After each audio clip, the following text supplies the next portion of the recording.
అందరికీ నమస్కారం. బెంగళూరుకు వచ్చిన ఇది మాకు తిరుపతిలో ఉన్నట్టే ఉంది. మా భూమన్ గారు మేడం ముందు కూర్చోంటే మా తెలుగు తిరుపతిలో ఉన్న సమావేశం లాగే ఉంది. I feel at home now. So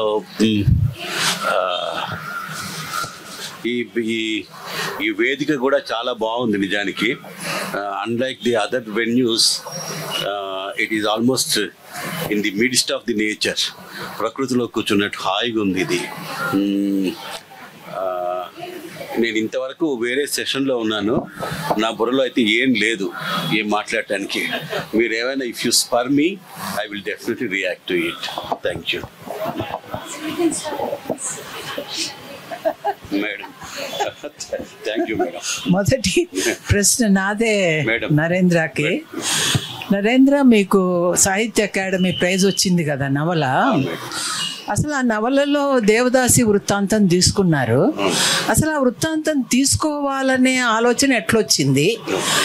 మీరు దానికి విశేషీకరణలో ఎదురైన సమస్యలేమి?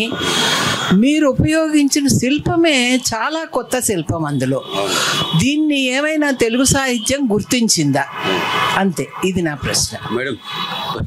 అంతేగాని మీరు దాదాపు నిజానికి ఒక రోజు మాట్లాడగలిగేంత సమాధానం ఉంది దానికి. ఇది నాకు చిన్నప్పటి నుంచి సంగీతం అంటే ఎందుకో ఇష్టం ఉందని తెలుసు, అంతే. ఎందుకన్న విషయం కూడా తర్వాతే అర్థమైంది నాకు. ఎందుకంటే తొండనాడు అనే ప్రాంతంలో సంగీతం ఉంది, చిత్తూరుకి కూడా సంగీతంతో ముడిపడి ఉంది. నన్ను మొదటి నుంచి బాగా ఫ్యాసినేట్ చేసిన విషయం ఏమిటంటే ఆర్ట్కి ఆర్టిస్ట్కి మధ్య ఉండే సంబంధం. ఈ సంబంధం అన్ని కళాకారులు అందరిలోనూ, సంగీత కళాకారుల్లోనూ ఎక్కువ ఉంటుంది. వాళ్ళకు చాలా ఆర్ట్కి మధ్య ఉండే సంబంధం చాలా దగ్గరగా ఉంటుంది అన్నమాట. కాబట్టి సంగీతంతో ఉండే ఇష్టంతో పాటు ఆ సంగీత కళాకారుల జీవితాల గురించి తెలుసుకోవాలనే ఆసక్తి ఒకటి ఉండేది నాకు. ఈ ఆసక్తితో నేను చాలా రోజులు పుస్తకాలు చదువుతూ ఉన్నాను. కానీ 2010 తర్వాత ఒక్కసారిగా మనకు తెలుగులో చాలా పుస్తకాలు వచ్చాయి. ఎంఎస్ సుబ్బలక్ష్మి మీద దాదాపు 5 పుస్తకాలు వచ్చినాయి. నాగరత్నం పైన, బెంగళూరు నాగరత్నం అని చెప్పాలి, మనం బెంగళూరులో ఉన్నాం కాబట్టి, బెంగళూరు నాగరత్నం గారి పైన 3-4 పుస్తకాలు వచ్చాయి. డ్యాన్స్ బాల సరస్వతి పైన 2-3 పుస్తకాలు వచ్చాయి, బాల సరస్వతి గారి పైన. ఇవన్నీ నేను ఆసక్తిగా చదివా నేను.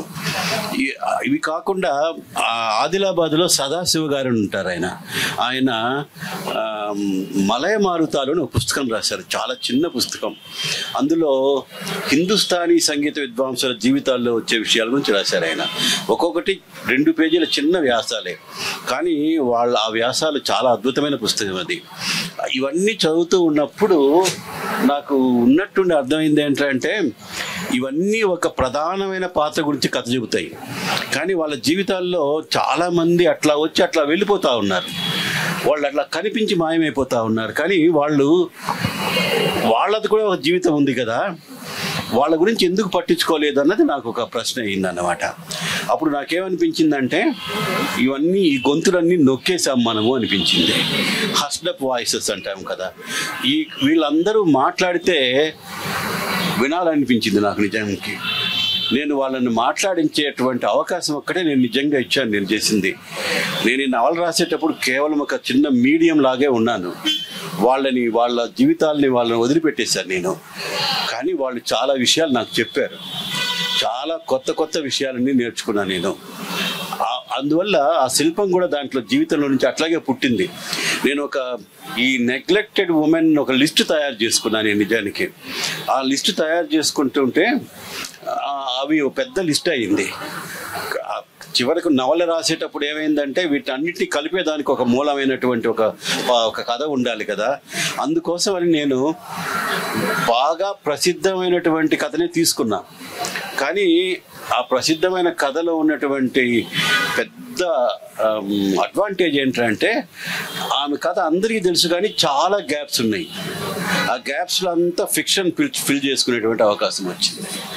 అట్లా అది it took its own natural shape. ముఖ్యమైనది ఏంటంటే ఈ మాట్లాడుతున్నప్పుడు చాలా ముఖ్యమైన విషయాలన్నింటినీ చర్చించే అవకాశం ఇచ్చింది ఆ పుస్తకం.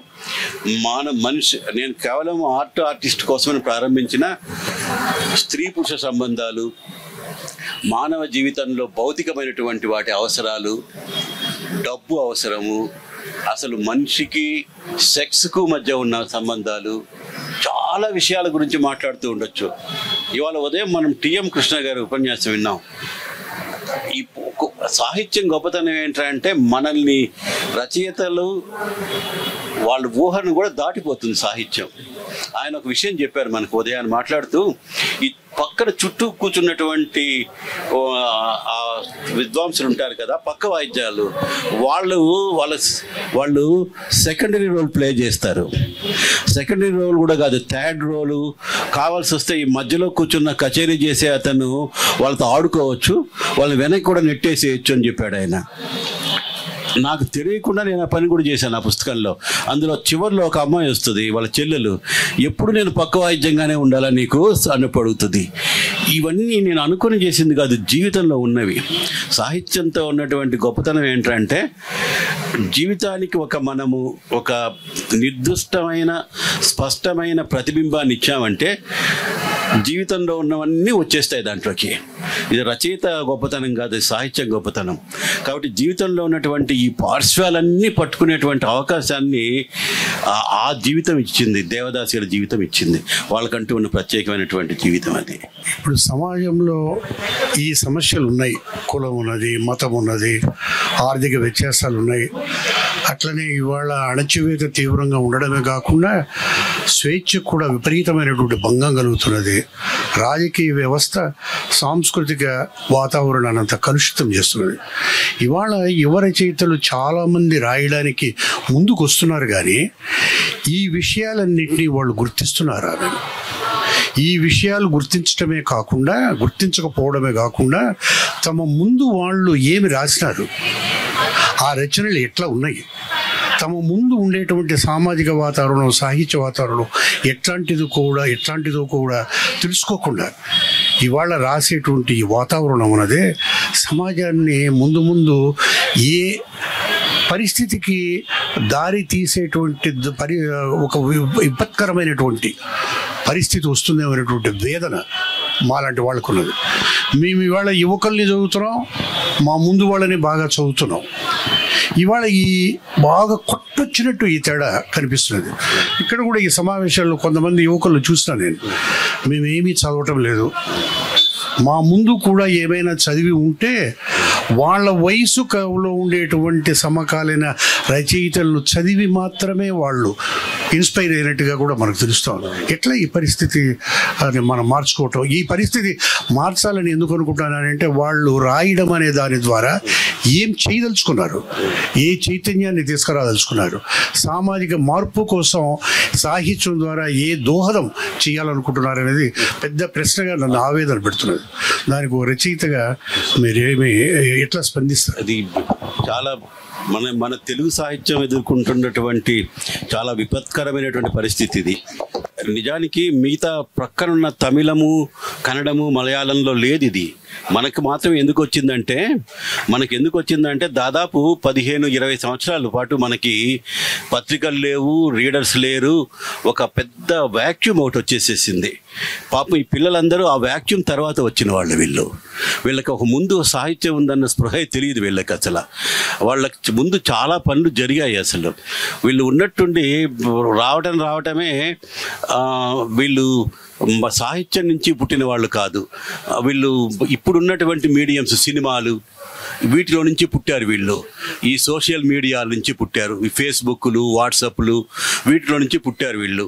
తర్వాత మీరు అన్నారు కదా సాహిత్యానికి ఒక ప్రయోజనం ఉండాలన్నటువంటి ఆ స్పృహ లేదు. అసలు మన తెలుగు సాహిత్యం మిగిలిన దక్షిణ భారతదేశపు మిగిలిన 3 గొప్ప సాహిత్యాలతో పోలిస్తే చాలా స్ట్రాంగ్గా ఉండడానికి కారణం ఏంటంటే తెలుగు సాహిత్యం పైన గురజాడ దగ్గర నుంచి మా వరకు ఒక గొప్ప వామపక్షపు సిద్ధాంతాల ప్రభావం ఒకటి ఉంది. దానివల్ల సాహిత్యానికి ఒక ప్రయోజనం ఉందని, సాహిత్యం అనేది పాస్ట్ టైం కాదని, అది ఒక బాధ్యత అనేటువంటి స్పృహ మా తరం వరకు ఉంది. అది సడన్గా ఏమైందంటే మనకి వాళ్ళ జియో వాళ్ళ ఇంటర్నెట్ వచ్చింది, పుస్తకాలు చదవడం మానేశారు, ఒక్కసారిగా మనకు రీడర్స్ లేకుండా పోయారు. అసలు సాహిత్యంలోకి రావడానికి ఒక ఎంట్రీ పాయింట్ మాత్రం ఇప్పుడు పల్ప్ లిటరేచరే. పల్ప్ లిటరేచర్ లేకపోవడం అనేది కూడా చాలా పెద్ద గ్యాప్ అయిపోయింది మనకి. ఇది 15 సంవత్సరాల జరిగినటువంటి పరిస్థితి ఇది. అంత మునుపు అయితే ఉంది అది మనకు. ఆ పల్ప్ లిటరేచర్ ఇప్పుడు పాపం చాలామంది పబ్లిషర్స్ పల్ప్ లిటరేచర్ రాసించి దాంతో నుంచి పాఠకులను తీసుకొద్దామని అనుకుంటుంటారు. ఇప్పుడు మనం అందరం కూడా ప్రారంభించడం అక్కడే ప్రారంభిస్తాం కాబట్టి ఆ ప్రారంభం లేకుండా పోవడం ఒకటి జరిగింది. ఇవన్నీ మన తెలుగు సాహిత్యంలో మాత్రమే జరుగుతున్నటువంటి ప్రమాదాలు. ఇప్పుడు పిల్లలు పాపం చాలా ఉత్సాహంగా వస్తున్నారు కానీ అందరికీ సినిమాలే గమ్యం అయిపోయింది. తర్వాత ఈ పబ్లిష్ చేసుకోవడం అనే దాన్ని కూడా మానేశారు. ఇప్పుడు ఫేస్బుక్లో పెట్టుకోవడం అయిపోయింది అన్నమాట.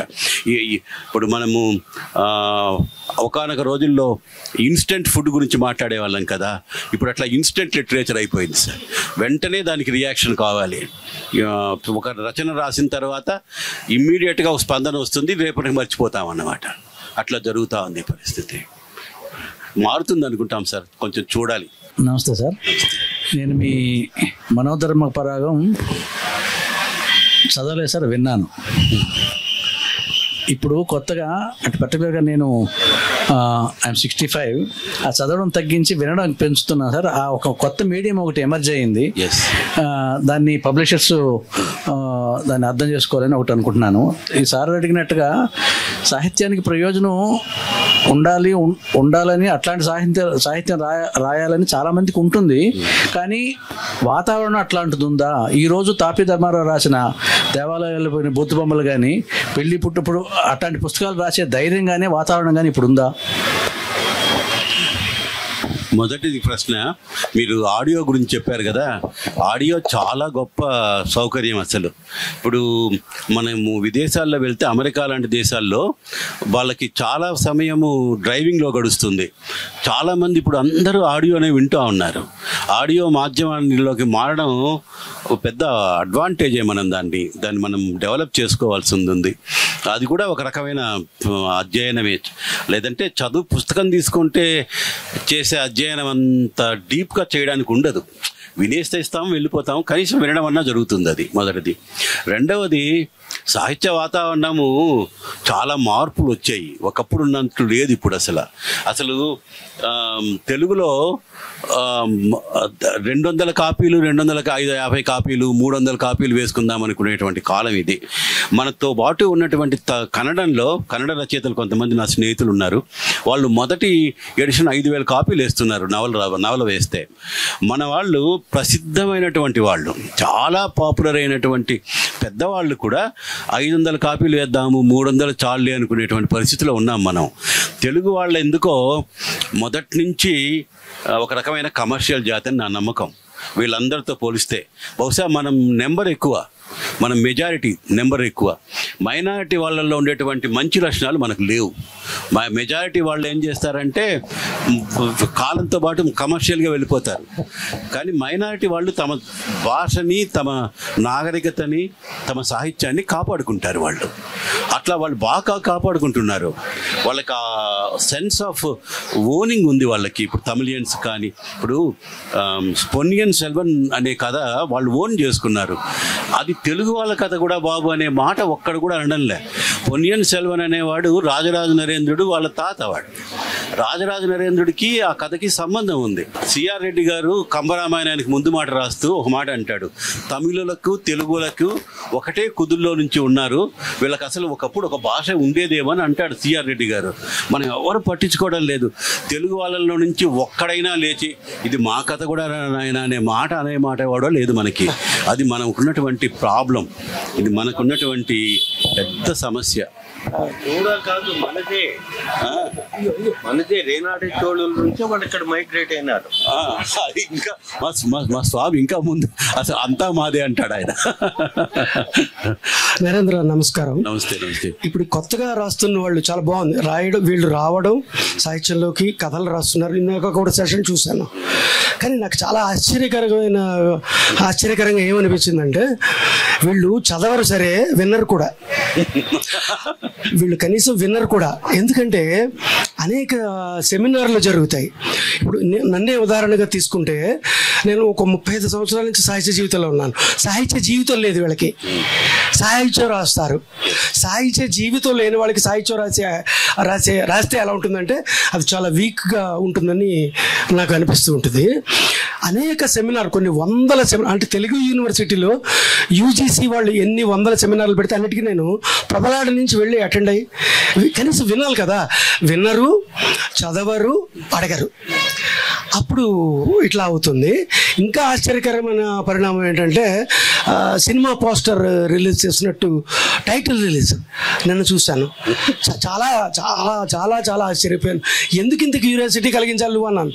నువ్వు రాస్తే, మంచి పుస్తకం రాస్తే, కథ అంటే, నవలంటే, ఇప్పుడు నువ్వు ఉన్నావు, నువ్వు ఈ మధ్యన రాస్తున్న నవలలు చాలా విలువైనవి.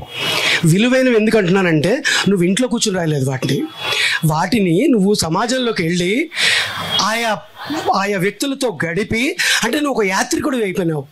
అంటే నీది కూడా యాత్రా సాహిత్యమే. ఇందాక అందాం అనుకున్నాను, టైం లేదని చెప్పలే. మధురాంతకు నరేంద్ర రాస్తున్న నవలలు కూడా యాత్రా సాహిత్యంలోకే వస్తాయి. ఎందుకంటే నువ్వు వెళ్ళి వాళ్ళతో గడిపి వాళ్ళ ఎక్స్పీరియన్సెస్ తీసుకుని కూడబెట్టుకున్న జీవితంలాగా నువ్వు నవలలు రాస్తున్నావు. ఈ యాటిట్యూడ్ లేనప్పుడు అవి చాలా వీక్గా అవుతాయని నా ఉద్దేశం. మీ ఉద్దేశం ఏంటి ఈ విషయంలో? అంటే అందులో ఏమి సందేహం లేదు, కానీ మనం ఈ యువతరం పైన కోపం తెచ్చుకుంటే ఏం లాభం లేదు. పిల్లలు ఇట్లా తయారు కావడానికి కారణం కూడా మనం చేసిందే. మనకు ఎవరు పత్రికలు లేవు, చదువుకోవడానికి పుస్తకాలు లేవు. తర్వాత ఎందుకో రీడబిలిటీ అనేది తెలుగులో బాగా తగ్గిపోయింది. ఇప్పుడు ఇంట్లో మంచి పుస్తకాలు చదివే పేరెంట్స్ ఉంటే పిల్లలు కూడా చదువుతారు. అసలు ముందు రీడబిలిటీని పెంచాల్సిన బాధ్యత మనం మాట్లాడుతుంటాం. నిజానికి తెలుగు రచయితలు కూడా ఆ పని చేయాలి. ముందు రచయితలు మనకు పాఠకులు లేరని అంటుంటాం, కానీ మనం కూడా పాఠకులమే కదా. మనం ఎంతమంది కాంటెంపరీ సాహిత్యం చదువుతాము, అట్లాగే సాహిత్యం గొప్ప పుస్తకాలని చదవాలి కదా అసలు. తర్వాత మీరు ఇంకో మాట అన్నారు, మనమంటే దాదాపు 20 ఏళ్ళ ముందు పుట్టిన వాళ్ళు. వీళ్ళకంతా దాదాపు 50s పుట్టాము. 50s 60s పుట్టిన వాళ్ళకి 2000 సంవత్సరం వరకు అప్పటికే కొంత యువకులైనటువంటి వాళ్ళందరికీ ఉన్నటువంటి ప్రపంచం ఇప్పుడు లేదు. అప్పుడు పత్రికలు ఉండేవి, సాహిత్య సమావేశాలు ఉండేవి. తర్వాత సాహిత్య సమావేశాలకి మన మీద ఇన్ఫ్లుయెన్స్ చేసిన మహారచయితలు ఉండేవాళ్ళు. మనం వాళ్ళ వెనకాల తిరిగేవాళ్ళము, వాళ్ళు రాసిన రచనలన్నీ చదివేవాళ్ళము. మనకు ఒక గమ్యం కూడా తెలిసేది. మనకు చిన్నప్పుడే మనకు మార్గనిర్దేశనం చేసే ఒక మనుషులు ఉండేవాళ్ళు. మనకు దారి చూపెట్టేటువంటి మనుషులు ఉన్నారు. సడన్గా ఆ గ్యాప్ వచ్చేసింది, ఒక లోయ వచ్చేసింది. పాపం ఆ పిల్లలకి ఏం తెలియదు. పాపం ముందు జరిగినటువంటి సాహిత్యం గురించిన స్పృహ లేదు, వాళ్ళకి చెప్పేవాళ్ళు లేరు. తర్వాత ఈ 20 సంవత్సరాల్లో ఈ అప్కమింగ్ జనరేషన్కి వాళ్ళు చదువుకున్నటువంటి చదువు కూడా వేరే. వాళ్ళ పాపం ఈ కార్పొరేట్ స్కూల్స్లోకి వెళ్ళారు. మాకు చదువుకున్నప్పుడు అయితే హై స్కూల్లో లిటరరీ అసోసియేషన్ ఉండేది. మా స్కూల్స్కి ప్రముఖ రచయితలందరూ వచ్చి మాట్లాడేవాళ్ళు. వాళ్ళు మాట్లాడితే వాటిని వినేవాళ్ళం మేము. ఇవన్నీ మనకు ఉండేవి. అవన్నీ పోయాయి. పాపం ఈ పిల్లలకి ఏం తెలియదు. వీళ్ళకి తెలిసేదంతా ఏంటి? సినిమాలు, మీరు అన్నట్టు ఫేస్బుక్లు, అసలు ఇన్స్టాగ్రామ్ గురించి మనకి తెలియదు అసలు. కానీ ఈ మోడర్న్ సౌకర్యాలని వాడుకోవడం వాళ్ళ దగ్గర నుంచి మనం నేర్చుకోవచ్చు. ఇప్పుడు రవి మంత్రి గారి పుస్తకం అంతమంది పాఠకులకి ఎట్లా చేరిందంటే ఇన్స్టాగ్రామ్లో వెళ్ళింది. అది ఆయన ఇన్స్టాగ్రామ్లో నేను ఆయన చూసా ఇప్పుడు అవుట్ ఆఫ్ క్యూరియాసిటీ. ఆయన మామూలు సాహిత్యమే కాదు, చాలా చాలా చిన్న డ్రామాలు కూడా చేస్తుంటాడు ఆయన, చిన్నవన్నీ. అది వేరే అయిపోయింది అసలు. అందువల్ల ఆయనకి చాలా హీఈస్ వెరీ క్లియర్. ఆయన అంటుంటాడు కదా, నేనేం డీప్ జీవిత సమస్యల గురించి మాట్లాడను, వాటి గురించి చెప్పాల్సినటువంటి ఇష్టం లేదు నాకు, నేనేదో నాకు తోచిన ఎంటర్టైనర్గా రాసుకుంటాను అని చెప్తున్నాడు ఆయన. అందరం అట్లే ప్రారంభిస్తాం, వాళ్ళని పట్టి తీసుకెళ్లేటువంటి వాహకాలు మనకు మిస్ అయిపోతున్నాయి. అదేదో చేయాలి మనం దానికి.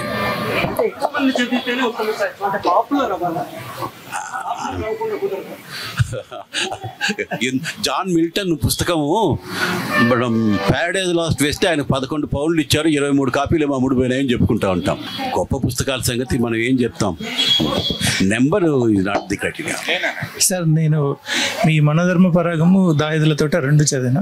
2 ప్రశ్నలు. ఒకటి, మీరు పాత్రల ద్వారా కథ చెప్తున్నారు. 2 పుస్తకాలు 2 నవలలో కూడా కొన్ని పాత్రలు వచ్చి కథ చెప్తాయి. ఆ రెండు బాగా, అంటే ఆ శిల్పం నాకు బాగా నచ్చింది. అంటే మీరు ఒకటి సాధన చేసి ఇది ఇంకోసారి ప్రయత్నించాలి, ఈ కథకు కూడా ఇది అవసరమని ఆ శిల్పాన్ని ఎంచుకున్నారు 2వ నవలకు కూడా, దాయదులతో కూడా. ఇది ఒకటో ప్రశ్న. రెండోది, ఈ 2 నవలల్లో కూడా నాకు ఒక చరిత్ర తెలుసు, ఇది మరుగున పడిపోయిన చరిత్ర, దీని గురించి నేను చెప్పాలి అని అనిపించినట్టు నాకు అనిపించింది. చరిత్ర మీద మీకున్న ఆసక్తి కారణం దానికి, చరిత్రను బాగా చదువుతున్నారా? మొదటిది, అసలు మొదటి పుస్తకంలో జరిగిన పని ఒకటి, రెండవ దాంట్లో జరిగిన పని వేరు. మొదటి పుస్తకంలో నేను ఏదో అందులోనే ఒక రెఫరెన్స్ వస్తుంది. కొలంబస్ ఇండియాని కనిపెడదాం అనుకొని కొలంబస్ వచ్చి అమెరికాకు చేరాడు. నేను చేసిన పని కూడా అట్లాగే.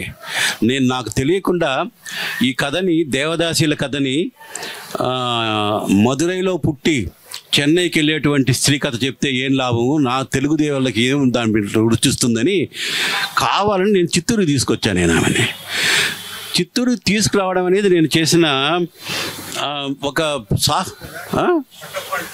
ఆ తర్వాత తెలిసింది సార్. నాకు అప్పుడు తెలియదు అసలు చిత్తూరు గురించినటువంటి చరిత్ర అంతా తర్వాత తెలుసుకున్నా నేను. నాకు తెలియదు. చిత్తూరుతో నేను పుట్టినప్పటి నుంచి అనుబంధం ఉంది. తెలియదు సార్ అసలు, అవన్నీ తెలుసు. కానీ ఈ మ్యూజిషియన్స్ పట్టమ్మాలు అక్కడ ఉన్నారనే విషయం తర్వాత తెలిసింది. పట్టమ్మాల దాకా ఎందుకు సార్, ఎంఎల్ వసంత కుమారి వచ్చి చిత్తూరు, ఆమె రిషి వ్యాలీలో పనిచేసింది. ఆమె మేడం పద్మావతి మహిళా యూనివర్సిటీతో కూడా సంబంధం ఉంది ఆవిడకి. ఏంటి అసలు మా ప్రాంతంలో మ్యూజిక్ ఉందన్న విషయమే తెలియదు నాకు. ఈ పుస్తకం రాస్తున్నప్పుడు నేను ఒక చిన్న తీగ పట్టుకున్నాను, డొంక గదిలింది, నన్ను కూడా మార్చింది ఆ పుస్తకం. అప్పుడే తెలిసే చాలా విషయాలు మా ఊరి గురించి, మా సంగీతంతో మాకున్నటువంటి అనుబంధం గురించి కూడా నాకు అప్పుడే తెలిసింది. అసలు అంతవరకు తెలియదు. రెండవ పుస్తకం రాసేటప్పుడు ఆ శిల్పం ఎందుకు తీసుకోవాల్సి వచ్చిందంటే, అసలు ఆ పని చేయడం ఇష్టం లేదు. ఒకసారి చేసిన పని ఇంకోసారి చేయడం ఇష్టం ఉండదు నాకు. అది చేస్తే బోర్గా ఉంటుంది, అసలు ఏమి ఇష్టం. కానీ there was no other go. అది మామూలు ఆమ్నిషియన్ నెరేటివ్ టెక్నిక్లో చెప్తే 600-700 పేజీలు అయిపోయింది ఆ పుస్తకం. ఆ టెక్నిక్ మార్చితే దాన్ని కంపాక్ట్గా చెప్పడానికి అవకాశం దొరికింది. అందువల్ల చేశాను. ఆ పుస్తకం రాసిన తర్వాత అనుకున్నాను ఈసారి మాత్రం ఈ పని చేయకూడదు అనేసి. కానీ ఆ పుస్తకం ఇవన్నీ రచయితల మనసులో జరిగేటువంటి పనులు, దాయాదులతో సార్. అది ఆ శిల్పం మొదట్లో తీసుకోలే, పాత్రలే చెబుతాయి కదా దాంట్లో, అది ఎందుకు తీసుకున్నాము అని అడుగుతున్నారు మళ్ళీ. అట్లా జరిగింది అది హిస్టరీ.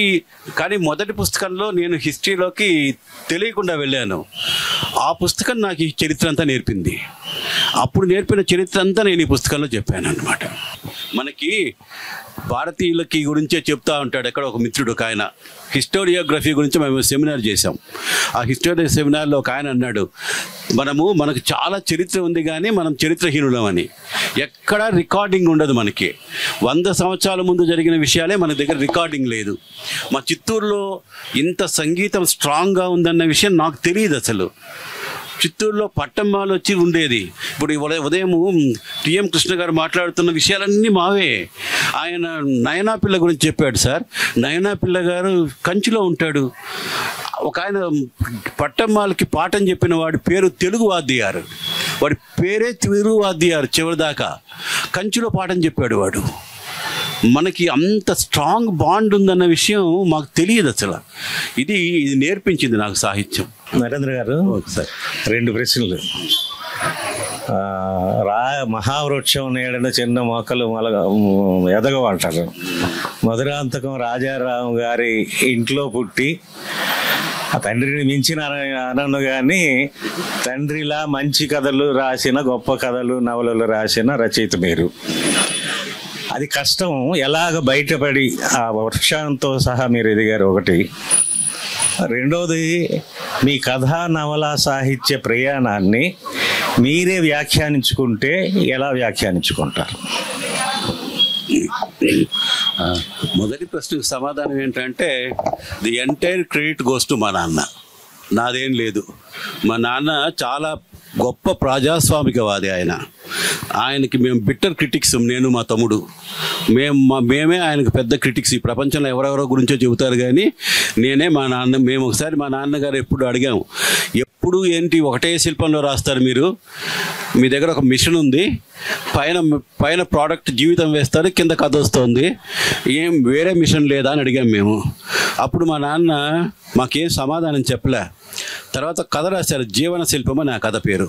అందులో ఆయన శిల్పంతో కూడా చాలా ఆడుకున్నారు. ఆయన ఆడేసుకొని లాస్ట్లో సాహిత్య శిల్పం కంటే జీవన శిల్పం గొప్పది అని ఆయన చెప్పడం. ఆయన మాకెప్పుడు వాచ్యంగా చెప్పలే మా నాన్న, దాన్ని కథగా చెప్పాడు ఆయన. అట్లా ఆయన తయారు చేసిన ప్రజాస్వామికమైనటువంటి ప్రపంచంలో ఉన్నాం. ఆయన చాలా పుస్తకాలు చదవలేదు, మేము చదివి చెబితే ఆయన వినేవాళ్ళు. అంటే తనకంటే చిన్న పిల్లవాడు ఎవడన్నా చెబితే దాన్ని భరించడం కష్టం కదా, ఆయనకు సహనం ఉండేది. కాబట్టి మాకేమైనా సొంతపు గొంతులుంటే అదంతా మా నాన్నకే చెందుతుంది. ఆయన తత్వం వేరు. ఆయన మనుషుల్లో ఉన్న మంచితనాన్ని చూసేవాళ్ళు. మా నాన్నకి నాకున్నటువంటి పెద్ద తేడా ఏంటంటే ఆయన చాలా పెద్ద చీకటి పటం చూపిస్తే చిన్న వెలుతురు చూపెట్టేవాడు. ఆయన ఇక్కడ ఉంది చూడరా వెలుతురు అని. నేను దానికి పూర్తి విరుద్ధం. పెద్ద వెలుతురు కనిపిస్తే నాకు ఆ చీకటి ఎక్కడో చిన్న చుక్క ఉంటుంది, అది కనిపిస్తుంది నాకు. ఏం చేయాలి? ఇది ఇట్లా జరిగింది. అది మొదటి ప్రశ్న. రెండవది ఏంటన్నారు మీరు? సాహిత్య ప్రయాణంలో చాలా మార్పులు వచ్చేసాయి. ప్రారంభంలో నేను కూడా అందరిలాగే ప్రింట్లో పేరు చూడడం కోసమే రాశాను. నాకు కూడా అప్రెంటిస్ పీరియడ్ ఉంది. మొదట్లో రాసినటువంటి ఒక 20 కథలు నేను మర్చిపోతాను అసలు. వాటిలో ఏం పెద్ద వెలుతురు ఉండదు. వెలుతురు ఉంటే అది ఎంత అప్పుడు మా నాన్న ఇన్ఫ్లుయెన్స్ రాశాను అనుకుంటా. తర్వాత ఒక ప్రయాణం లాగే ఉండేది నాకు. రాయడం అనేది ఒక ప్రయాణం అని కూడా చెప్పుకున్నాను నేను ఒక చోట. అది ఒక అడ్వెంచర్గా మారుతుందనే నమ్మకం ఉన్నప్పుడే నేను వెళ్ళేవాడిని. చేసిన పని మళ్ళీ చేయడం ఇష్టం ఉండదు కాబట్టి ఏదో ఒక కొత్తగా చెప్పడమో కొత్తది చెప్పడమో రెండు ఉంటే కానీ రాసేవాడిని కాదు. అట్లా మొదలైంది ప్రయాణం. ఆ ఫేజ్ కూడా దాటేసింది. ఇప్పుడు రాయడం అనేది నాకు ఒక సైకలాజికల్ నెసెసిటీ. రాయకుంటే I would have gone mad. There is no other go for me. అది to come to grips with the truth, to manage myself and to be as I am, there is no other go. రాయడం అనేది ఒక psychological necessity అయిపోయింది నాకు. అందువల్ల ఆ రాస్తున్న క్రమంలోనే ఏదో కొత్త విషయం చెప్పడము, కొత్తది చేయడము దొరికినప్పుడు మాత్రమే రాయడం చేస్తున్నాను. కానీ ప్రయాణంలో చేస్తున్నప్పుడు మనం రాసింది ఎంత? చాలా తక్కువ. రాయవలసింది చాలా ఉందనే విషయం చరిత్ర చెబుతోంది, సాహిత్యం చెబుతూ ఉంది. కాబట్టి ఈ ప్రయాణంలో I think I'm in the midway. ఇంకా చాలా పెద్ద ప్రయాణం. పెద్దలు రాజారాం గురించి ప్రస్తావన వచ్చింది. తెలుగు సాహిత్యంలో ముఖ్యంగా భారతీయ సాహిత్యంలోనే తండ్రి కొడుకులు ఇద్దరికీ కూడా కేంద్ర సాహిత్య అకాడమీ అవార్డు వచ్చింది వీళ్ళకే. రాజారాం గారికి అవార్డు వచ్చినప్పుడు నేను యూనివర్సిటీకి పిలిపించి మొట్టమొదటి సన్మానం నేనే చేశాను. తర్వాత నరేంద్ర గారికి కూడా నేను చేయగలిగేదాన్ని సన్మానం. అప్పటికి నేను రిటైర్ అయ్యాను. లేకుంటే తండ్రి కొడుకులు ఇద్దరికీ కూడా సన్మానం చేసిన ఒక అనుభవం నాకు ఉండేది. చాలా సంతోషం. ఎందుకంటే వాళ్ళిద్దరినీ చాలా రాజారాం గారు మా ఇంటికి వచ్చి రోజు పొద్దున్నే కొంతసేపు కూర్చుని కాఫీ తాగి మాటలు చెప్పి వెళ్తూ ఉండేవాళ్ళు. ఇక్కడ ఒక చివర ప్రశ్న, maybe it may be a technical to question to Narendra. ఇప్పుడు ఏఐ గురించి ఎక్కువ మాట్లాడుతున్నాం. ఏమంటున్నారంటే సాహిత్యం ఏది కావాలంటే అది రాస్తుంది, పాటలు రాసేస్తుంది, నటన చేస్తుంది, ఇప్పుడు మనుషులే అవసరం లేదు అనేటువంటి ఒక ప్రమాద సంకేతాలు వస్తున్నాయి. వీటి గురించి మీరు ఏమైనా ప్రతిస్పందించగలిగితే చెప్పండి. కథలు పోయిటరీ కూడా రాసేస్తున్నారు. నేను కూడా I'm two నేవ్ to say anything because, కానీ ఆ స్థాయికి వెళ్ళలేదు ఇంకా. ఏఐ గురించి రోజు మనకి ప్రతిరోజు హిందూలోనే పెద్ద వ్యాసాలు వస్తున్నాయి, పెద్ద పెద్ద సైంటిస్టులే చెబుతూ ఉన్నారు. దాన్ని వాడుకునేటువంటి పద్ధతి కూడా వచ్చింది మనకి. అసలు దీనివల్ల మనకి ట్రాన్స్లేషన్ చాలా సహాయపడుతుంది ఇది. కానీ దానిపైన మనకి మనిషి మాత్రం ఉండాల్సిందే, సర్దిద్దుకో. వాళ్ళు చెప్పేటువంటి ఏఐలో కింద వాడే చెప్తాడు, it may go wrong, please be careful అనేసి. కాబట్టి దాని మీద ఈ మనిషి యొక్క కంట్రోల్ అవసరమే ఉండాలి. ఏమవుతుందో భయం వేస్తుంది నిజానికి. అవును సార్, అవును సార్, అవునవును. అవన్నీ చేస్తుంది కానీ మనిషి చేసేంత పని చేస్తుందా అనేది డౌట్ సార్. ఆ వ్యాసం అంతా జీపీ చాట్ చేసినట్టుగా అతను వేస్తాడు, చేయించాడు ఆయన, చేయించాడు. ఇప్పుడు వాళ్ళు అందుకే ఆయన ఒక మెసేజ్ కూడా పెట్టాడు, మీరు ఇంత పని ఎందుకు చేశారు, ఆ వ్యాసాన్ని ఫీడ్ చేసేసి దాన్ని బేస్ చేసుకొని ఈ వ్యాసం పుస్తకం రాసేమంటే రాసేసి ఉండేది కదా అని అనేసి. అసలు చాట్ జీపీటీ చూసి PhD థీసిస్ రాసేస్తున్నారు. అవును మేడం, అది ఇప్పుడు యూనివర్సిటీలకు దౌర్భాగ్యం అయిపోయింది. అంతకుముందు కూడా మనకి ఇంటర్నెట్లో ఉన్నాయి మేడం, కొన్ని డెజర్టేషన్స్ అయితే కింద ఆ లారల్తో పాటు వచ్చేది HHTP, అది కూడా ఉండేది, PhDలు అవి జరిగాయి. ఆ ప్రమాదం ఉంది, మనకు తెలియదు. ప్లీజ్ సార్, మీరు రాసేప్పుడు ఏ ఆడియన్స్ టార్గెట్ పెట్టుకొని చూసుకొని రాస్తారు? Class of what kind of readers, audience కాదు, అర్థమైంది. What kind of class of readers? Sir సత్యం ఏంటంటే నేను నా కోసమే రాసుకుంటాను. అండ్ నేను రాసుకుంటున్నప్పుడు in the process I may reach to the others. First నేను రాసుకోవడం నా కోసమే రాసుకుంటాను, నాకు నేనే రీడర్ని ముందు, ఆ తర్వాతనే రీడరు. నిజానికి నాకు సిన్సియర్గా నేను మాట్లాడితే అది పాఠకుడికి అందుతుంది, అసలు అది చాలు. మీకు రాయడానికి ఊరికే రాయడం అంటే కేవలము రాస్తూనే ఉంటారా? ఏదైనా what is some principles and objective you want to convey? రాయడం అంటే నేను రాస్తాను, వీళ్ళు రాస్తారు, అతను రాస్తారు, అతను రాస్తారు. There has to be some moral or some principle what you are going to convey or what object you are having. రావడం అంటే even I can write, he can write, anybody, any Tom and Dick and Harry can write. మీ ప్రశ్న చాలా relevant ప్రశ్న. దానికి చాలా మంది పాత వాళ్ళందరూ సమాధానం చెప్పారు. మేమంతా కొంచెం ఆధునికులము, మాదంతా పికాసో గ్రాతి. పికాసో బొమ్మను చూసి ఒకడు అడిగాడట, what are you searching for అని. ఆయన అన్నాడు, I don't search but I find అని. మా పని అది. మేము కూడా ఏదో చెబుతాము, ఏం చెబుతామనే విషయం రాసిన తర్వాత మాకే తెలుస్తుంది. రాయడం కూడా ఒక ప్రయాణం. మీ ఫాదర్ రైట్ ఉన్నప్పుడు సొసైటీ ఈస్ డిఫరెంట్. నౌ ఇప్పుడు ఎంటైర్లీ సొసైటీ ఈస్ డిఫరెంట్. అంతా మొబైల్లో కథలు, నీతులు, everything is in the mobile. ఇప్పుడు బుక్కులు చదవడం అంటే nobody has got time and patience లేదు, ఇంట్రెస్ట్ లేదు. Then what is the medium of your? మీరు అన్నారు ఇదే, ఇంతవరకే మాట్లాడుకున్నాం మనం. అది మన తెలుగు వాళ్ళ సమస్య. మనతో పోలిస్తే మిగతా భాషలో అందరికీ పాఠకులు ఉన్నారు సార్. ఇప్పుడు తమిళంలో కూడా సాహిత్య పత్రికలు ఒక 10 ఉన్నాయని విన్నా నేను. కన్నడంలో నా మిత్రులు ఉన్నారు, వాళ్ళకు పత్రికలు ఉన్నాయి. మలయాళం గురించి చెప్పాల్సిన పనే లేదు.